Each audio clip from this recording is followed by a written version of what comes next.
We all have dark periods in our lives. We all face difficulties that seem insurmountable. We all encounter setbacks. And when we do, we're often tempted to throw in the towel. Most philosophers have tried to help us to reduce the amount that we suffer. They've offered consoling advice on how to make the pain go away. But there was one philosopher with a far more bracing take on the subject. Friedrich Nietzsche believed that all varieties of suffering and failure were to be welcomed by anyone seeking happiness. We should regard them as tough challenges to be overcome, in the same way as a climber might tackle a mountain. Almost alone among philosophers, he thought it was an advantage to have serious reversals in life. He wrote, "To those human beings who are of any concern to me, I wish suffering, desolation, sickness, ill-treatment, indignities, profound self-contempt, the torture of self-mistrust, and the wretchedness of the vanquished." And to understand what Nietzsche meant, it helps to scale one of his favorite mountains, Piz-Corvatsch, high in the Swiss Alps.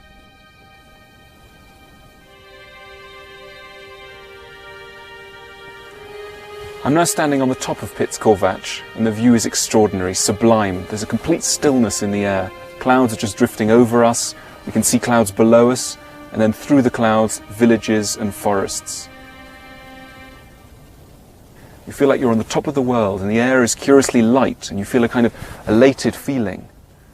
And I think that here we can start to understand why Nietzsche placed such an emphasis on the tops of mountains. It's at the very top of the mountain that come the finest views, but it's of course extremely hard to get to them. And this is symptomatic of his view that to reach anything that's worthwhile, to reach anything that's valuable, you have to go through an extraordinary amount of effort. Friedrich Nietzsche certainly knew a lot about effort, both physical and mental. His life was one of exceptional hardship. He constantly struggled against illness, dizziness, headaches, vomiting, probably all symptoms of the syphilis he picked up in a Cologne brothel as a student. He was forced on a restless journey around Europe in search of somewhere where the climate wouldn't upset his delicate constitution. And the place that best agreed with him was Sils Maria, high in the mountains in the southeastern corner of Switzerland.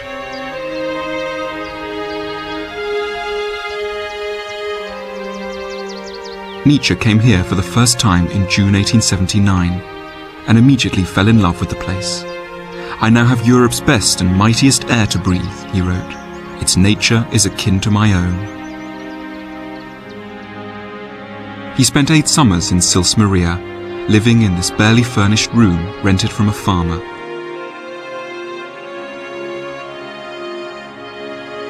It was here that he worked on some of his most important books, including Thus Spoke Zarathustra, Beyond Good and Evil, and Twilight of the Idols.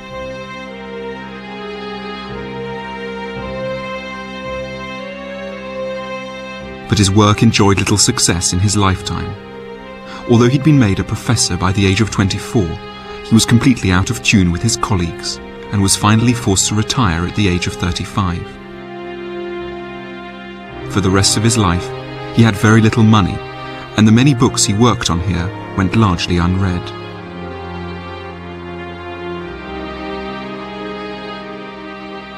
He lived a life of routine. He would rise at 5 in the morning, write until midday, and then take walks up the huge peaks that necklace the village. But he didn't just live amongst the mountains for the air and the nice views. The landscape he saw around him spoke to his deepest sense of himself and his work. Philosophy, he declared, is a voluntary living in ice and high mountains.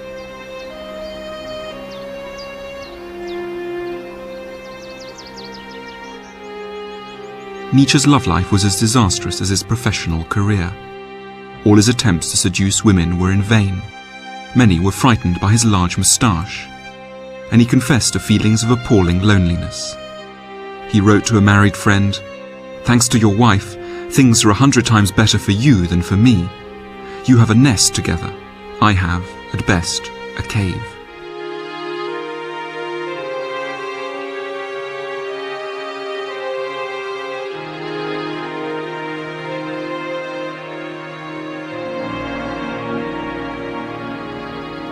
Nietzsche immersed himself in philosophy, but his working life was cruelly cut short. He ended his days in madness, having famously broken down and embraced a horse in Turin in 1889. He returned to his boarding house, danced naked, thought of shooting the Kaiser, and believed himself to be, amongst others, Jesus, Napoleon, Buddha, the King of Piedmont, and Alexander the Great. He was bundled into a train to Germany and put into an asylum, where he was looked after by his sister and his elderly mother until he died 11 years later at the age of 56.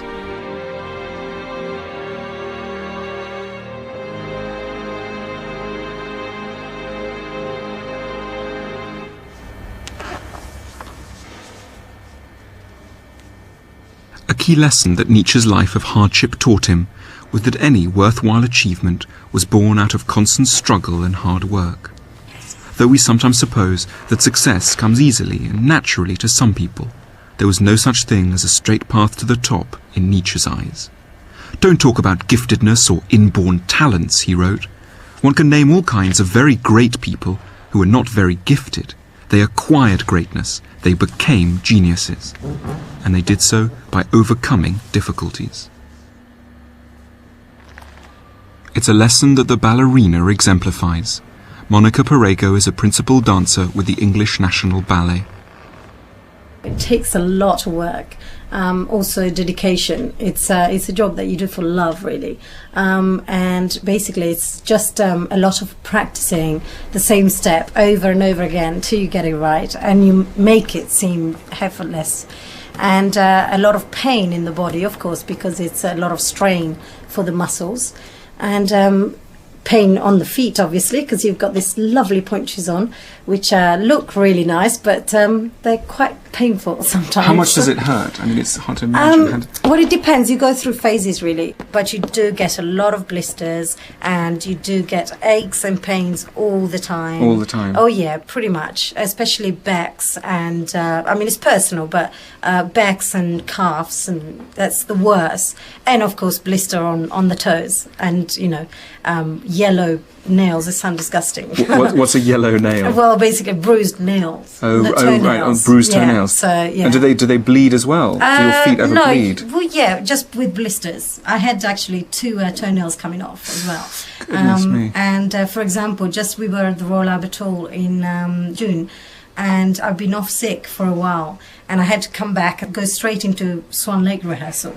And so my feet weren't used to it. So I had about 10 blisters on my toes, and I had to perform, you know, with like blood and, you know, loads of paddings and try to not to feel the pain. But of course, you always feel it.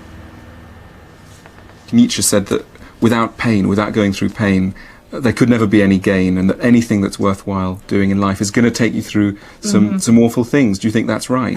It's right in our career, for sure. Definitely.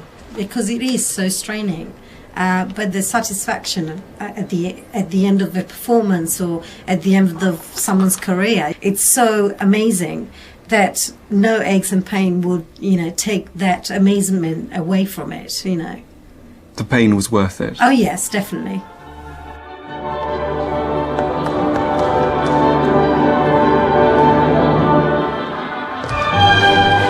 At the heart of Nietzsche's philosophy is a simple idea. Difficulty is normal. We shouldn't panic or give up when we experience it. We feel pain because of the gap between who we are at the moment and the person we could ideally be. It's because we can't master the ingredients of happiness straight away that we suffer as much as we do. But Nietzsche didn't think it was enough just to suffer. If hardship was all it took in order to be fulfilled, then all of us would be happy. The challenge is to learn to respond well to suffering, perhaps to use it to create something beautiful. Friedrich Nietzsche was one of the few philosophers to speak of the virtues of hardship and failure. He thought that we could all potentially benefit from them. Paul Brown ran a drinks distribution company outside Manchester, which went bankrupt last year. He's now back in business, but the experience of failure changed his life for the better. As a person, do you think as you come in here every morning, do you think you're slightly different because you've had this experience?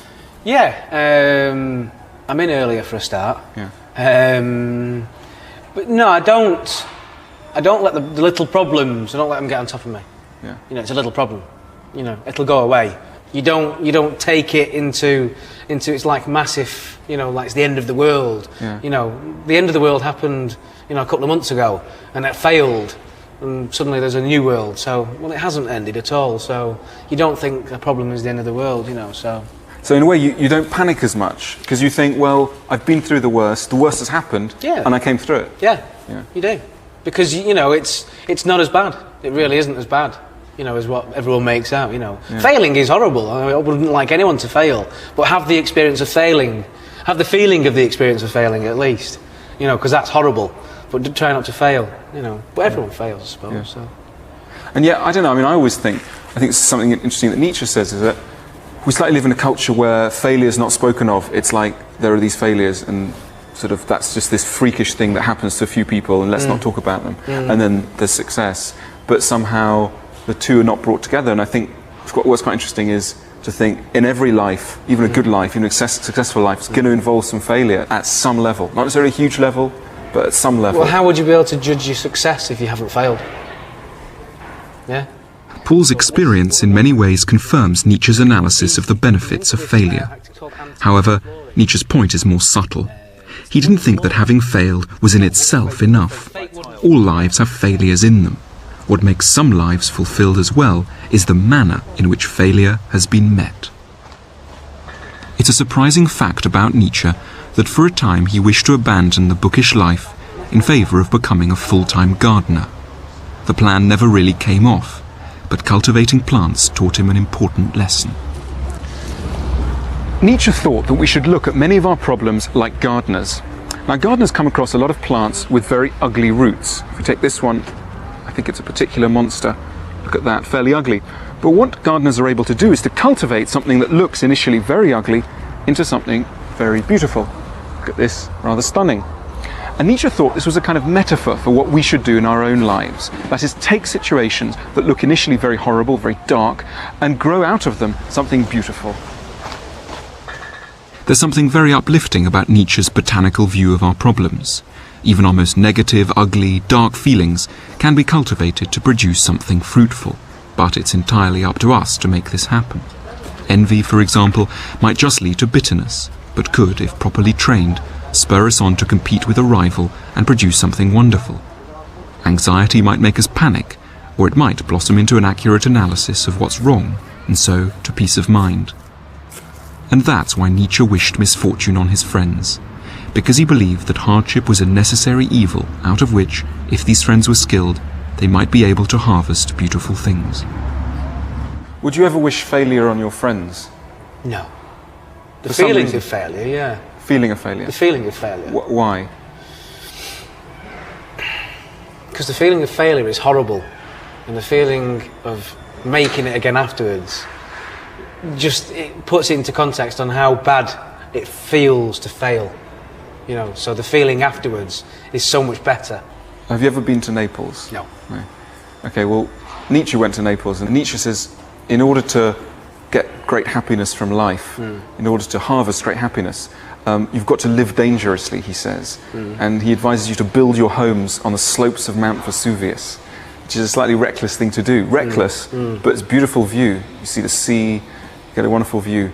And that's kind of his, his idea that life's a risky business, and no pain, no gain. True, yeah. You've got to take a chance at some point, I think.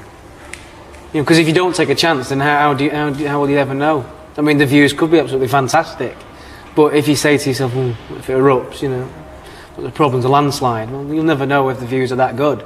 And the views could, make up for that risk, that danger.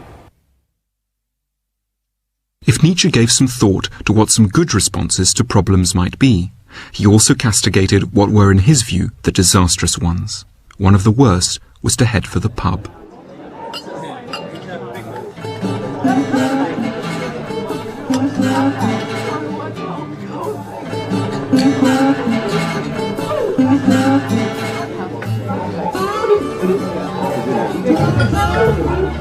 One of the most striking facts about Nietzsche is that he hated drinking alcohol.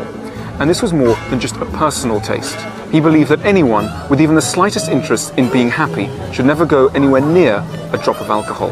As he put it, all the more spiritual natures should abstain from alcohol completely. Water always suffices. Water, the Nietzschean drink. To imagine there is benefit in escaping our troubles once in a while with an alcoholic drink or two is to misunderstand completely the Nietzschean analysis of the relationship between happiness and pain. Happiness does not come from escaping troubles, it comes from cultivating them, from turning them to your advantage. The last thing Nietzsche thought we should do with our sorrows is drown them. Our worries are vital clues, telling us what's wrong with our lives and pointing the way to our ultimate improvement.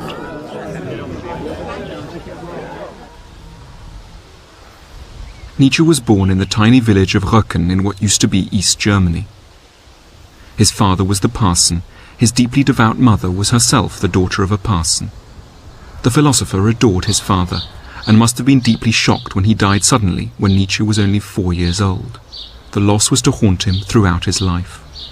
One of his first actions when he finally earned a little money, after winning a court case against a publisher, was to buy a large headstone which now covers his father's grave. And on it Nietzsche had inscribed a quotation from the New Testament.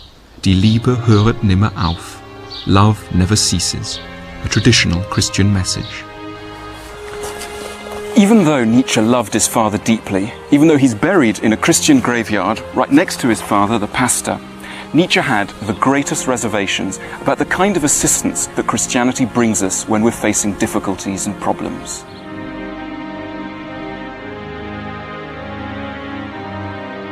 It's striking to visit the house where Nietzsche was born, right under the shadow of the Lutheran church where his father preached, completely unchanged since he lived here. Little Nietzsche must have grown up breathing an intensely religious atmosphere.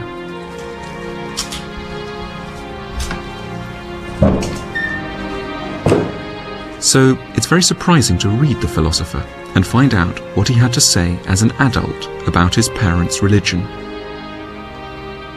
One does well to put gloves on when reading the New Testament. In the entire New Testament, there is only one solitary figure one is obliged to respect. Pilate, the Roman governor. And, quite simply, it's indecent to be a Christian today. Nietzsche was rather against Christianity for the same reasons as he was against getting very drunk. In the short term, going to hear a service in a Christian church may make you feel quite good in the same way as getting very drunk may make you feel quite good. But in the long term, Christianity, in Nietzsche's eyes, dulls pain. And in this way, it also dulls the energy that pain can give us to overcome problems and so reach real happiness.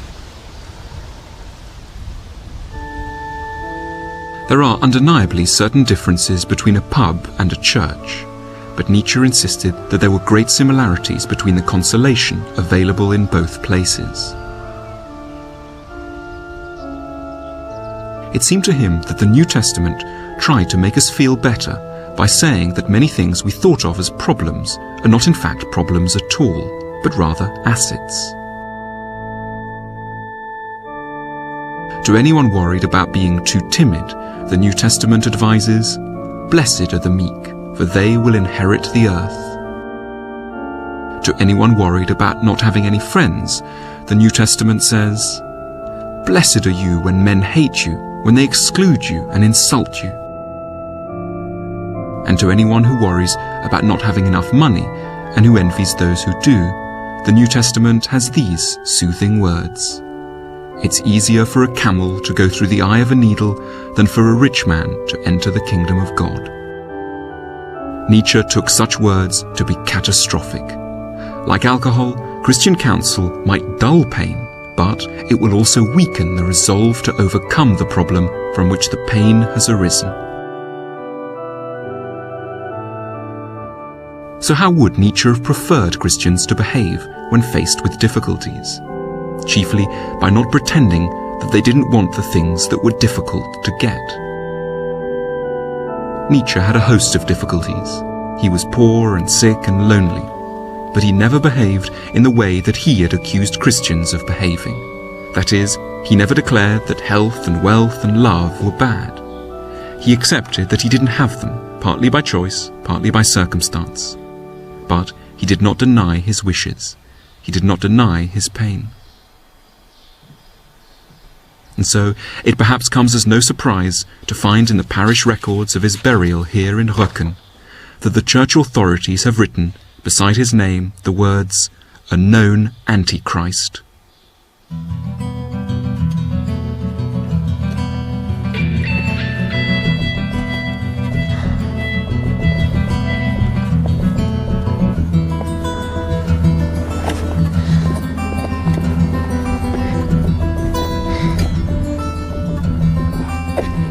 Although his life was hard, we shouldn't think that Nietzsche was miserable all of the time.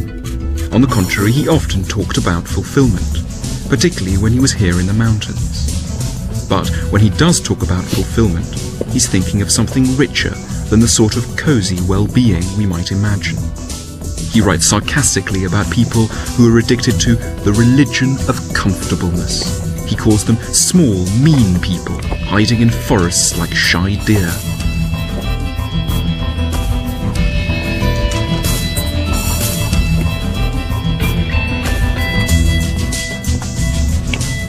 But those of us who dare to climb up above the tree line will see the views and breathe the air. It's then that we'll understand the benefits of abandoning comfort for true fulfillment. As Nietzsche famously said, "That which does not kill me makes me stronger."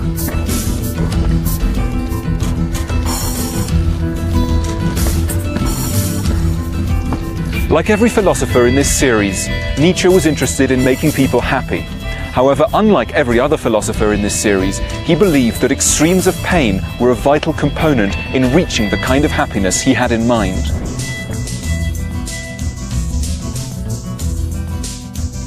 Not everything which makes us suffer is necessarily bad for us. Not everything which makes us feel good is necessarily actually good for us. To regard extremes of suffering as an evil, as something to be abolished, wrote Friedrich Nietzsche, is a supreme idiocy.